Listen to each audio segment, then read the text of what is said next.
नमस्कार, आकाशवाणी देहरादून से प्रस्तुत हैं प्रादेशिक समाचार। पहले मुख्य समाचार। केंद्र सरकार ने कोचिंग संस्थानों के भ्रामक विज्ञापनों पर रोकथाम के लिए दिशा निर्देश जारी किए। पिथौरागढ़ का प्रसिद्ध जौलजीबी मेला आज से शुरू हुआ। मुख्यमंत्री पुष्कर सिंह धामी ने कहा, सरकार पर्वतीय क्षेत्रों से पलायन रोकने के लिए विभिन्न योजनाएं चला रही है। और देहरादून की आबोहवा खराब, AQI 300 के करीब।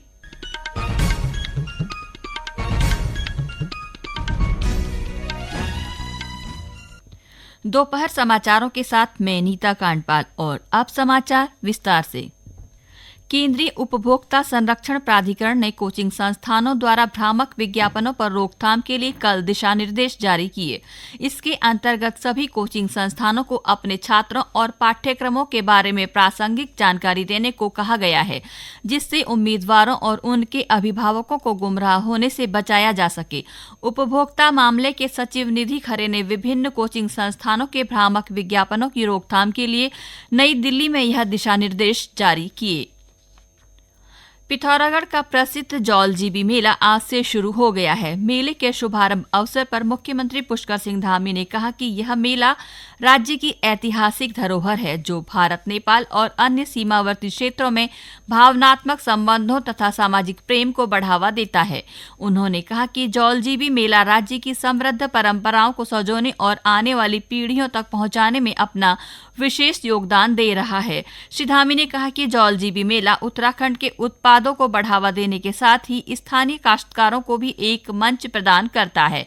पिथौरागढ़ को पर्यटन स्थल के रूप में विकसित करने की प्रतिबद्धता को दोहराते हुए मुख्यमंत्री ने कहा कि प्रधानमंत्री के आदि कैलाश दौरे से इस सीमांत क्षेत्र को नई पहचान मिली है और यहां आने वाले पर्यटकों की संख्या में अभूतपूर्व वृद्धि हुई है। उन्होंने कहा कि जिले में अवस्थापना सुविधाओं को विकसित करते हुए विभिन्न विकास कार्य किए जा रहे हैं। इससे पहले चमोली में मुख्यमंत्री पुष्कर सिंह धामी ने आज विधानसभा भराड़ीसैंण में चल रहे विकास कार्यों का निरीक्षण किया। इस दौरान उन्होंने अधिकारियों को विभिन्न कार्यों में तेजी लाने के साथ गुणवत्ता का विशेष ध्यान रखने के निर्देश दिए। श्री धामी ने कहा कि विधानसभा भराड़ीसैंण में सरकार सड़क और हवाई कनेक्टिविटी से पूरे क्षेत्र के विकास के लिए लगातार काम कर रही है। इस दौरान उन्होंने स्थानीय लोगों से भेंट कर प्रशासन द्वारा किए जा रहे विकास कार्यों का फीडबैक और सुझाव भी लिए। उत्तराखंड के जंगलों को आग से बचाने के लिए अभी से पुख्ता इंतजाम किए जा रहे हैं।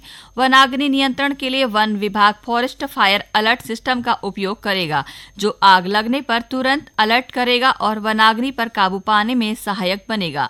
राज्य में वनाग्नि सूचना प्रबंधन प्रणाली का डिजिटाइजेशन करते हुए forest fire Uttarakhand mobile app विकसित किया गया। इससे वनाग्नि की रोकथाम में लगने वाले रिस्पांस टाइम में अत्यधिक कमी लाई जा सकेगी।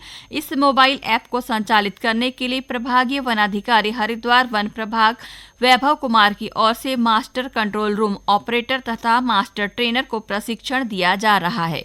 प्रशिक्षण के लिए प्रत्येक वन प्रभाग से 2 मास्टर ट्रेनर, 1 कंप्यूटर ऑपरेटर और 1 मास्टर कंट्रोलर रूम कार्मिक को नामित कर प्रशिक्षण तिथियां निर्धारित की गई हैं। भारतीय जनता पार्टी के प्रदेश अध्यक्ष महेंद्र भट्ट ने गैरसैंण में मुख्यमंत्री के नेतृत्व में सशक्त भू कानून निर्माण को लेकर हुई उच्च स्तरीय बैठक को एक महत्वपूर्ण कदम बताया है। उन्होंने कहा कि उत्तराखंड के संसाधनों और जनसांख्यिकी का संरक्षण सरकार की प्राथमिकता है। इसके लिए प्रदेश में अनेक ऐतिहासिक निर्णय लिए गए हैं, जिनमें धार्मिक अतिक्रमणों को ध्वस्त करना, धर्मांतरण कानून और UCC शामिल हैं। आज बाल दिवस मनाया जा रहा है। राज्यपाल लेफ्टिनेंट जनरल गुरमीत सिंह और मुख्यमंत्री पुष्कर सिंह धामी ने प्रदेशवासियों को, विशेषकर बच्चों को बाल दिवस की शुभकामनाएं दी हैं। अपने संदेश में राज्यपाल सिंह ने कहा कि बच्चों के अधिकारों की सुरक्षा और उन्हें बेहतर शिक्षा तथा स्वास्थ्य सेवाएं प्रदान करना हमारा नैतिक दायित्व है। उन्होंने कहा कि बच्चों का सही विकास ही एक मजबूत और समृद्ध समाज की नींव रखता है। राज्यपाल ने समाज के सभी लोगों से आग्रह किया कि वे वंचित वर्गों के बच्चों को भी आगे बढ़ने के अवसर देने में सहयोग करें। मुख्यमंत्री ने कहा कि बच्चे देश का भविष्य हैं और देश के बेहतर भविष्य के लिए बच्चों को अच्छी शिक्षा और संस्कार देना सबकी जिम्मेदारी है। मुख्यमंत्री ने कहा कि बच्चों के संतुलित और समग्र विकास से ही देश और समाज को खुशहाल खुशहाल बनाया जा सकता है। मुख्यमंत्री ने इस अवसर पर प्रदेशवासियों से अपील की है कि वे बच्चों को अच्छी शिक्षा और संस्कार देने की जिम्मेदारी का निर्वहन करते हुए बाल अधिकारों के संरक्षण और जागरूकता बढ़ाने में सक्रिय भूमिका निभाएं। पिथौरागढ़ जिले में आदि कैलाश और ओम पर्वत दर्शन यात्रा कल से शीतकाल के लिए बंद हो जाएगी। उच्च हिमालयी क्षेत्रों में मौसम को ध्यान में रखते हुए इनर लाइन परमिट बंद होने के कारण यात्रा अब अगले वर्ष अप्रैल महीने के बाद शुरू होगी। इस वर्ष आदि कैलाश और ओम पर्वत दर्शन के लिए 31,000 से अधिक श्रद्धालु पहुंचे, जो पिछले वर्ष से लगभग 20,000 अधिक हैं। ये समाचार आकाशवाणी के देहरादून केंद्र से प्रसारित किए जा रहे हैं।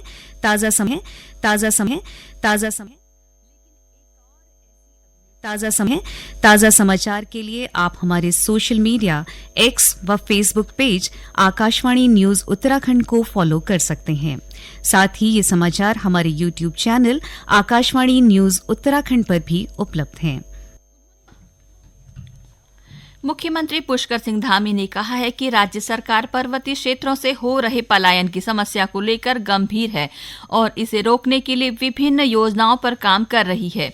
पहाड़ों से हो रहे पलायन को रोकने के लिए भराड़ीसैंण में पलायन निवारण आयोग की अहम बैठक में श्री धामी ने कहा कि राज्य सरकार ग्रामीण क्षेत्रों में रोजगार और आधारभूत ढांचे के विकास के लिए लगातार काम कर रही है। शिक्षा और स्वास्थ्य सेवाओं को सुदृढ़ किया जा रहा है। इस बैठक में पलायन के प्रमुख कारणों पर चर्चा के साथ ही इसके निवारण के लिए बुनियादी जरूरतों को पूरा करने पर मंथन किया गया। सदस्यों ने पलायन निवारण के लिए विभागीय सहयोग से अल्पकालिक, मध्यकालिक और दीर्घकालिक योजनाओं पर कार्य करने की बात रखी। पहाड़ों से हो रहे पलायन के प्रमुख कारणों पर चर्चा के दौरान बुनियादी जरूरतों को पूरा करने के लिए पर्वतीय क्षेत्रों पर योजनाओं का प्रभावी क्रियान्वयन करने पर जोर दिया गया। मुख्यमंत्री ने कहा कि पलायन निवारण आयोग द्वारा दिए जा रहे सुझावों को अमल में लाने के लिए संबंधित विभागों के माध्यम से ठोस कार्य योजना बनाई जा रही है। देहरादून की आबोहवा आज छठे दिन भी खराब श्रेणी में है। आज पूर्वाह्न 11 बजे राजधानी का वायु गुणवत्ता सूचकांक AQI 293 दर्ज किया गया। AQI के 300 पहुंचने पर यह बेहद खराब श्रेणी में पहुंच जाएगा। केंद्रीय प्रदूषण नियंत्रण बोर्ड के आंकड़ों के अनुसार ऋषिकेश और काशीपुर में वायु गुणवत्ता श्रेणी मध्यम नापी गई है। खराब गुणवत्ता वाली वायु श्रेणी में लंबे समय तक रहने से अधिकांश लोगों को सांस लेने में तकलीफ होती है, जबकि मध्यम गुणवत्ता की वायु श्रेणी में फेफड़े, अस्थमा और हृदय रोग से पीड़ित लोगों को सांस लेने में तकलीफ हो सकती है। आगामी यात्रा सीजन में गंगोत्री धाम के हेली सेवा से जुड़ने की उम्मीद है। इसके लिए धाम से 1.5 किलोमीटर पहले नगर पंचायत के पुराने पार्किंग स्थल में हेलीपैड का निर्माण किया जा रहा है।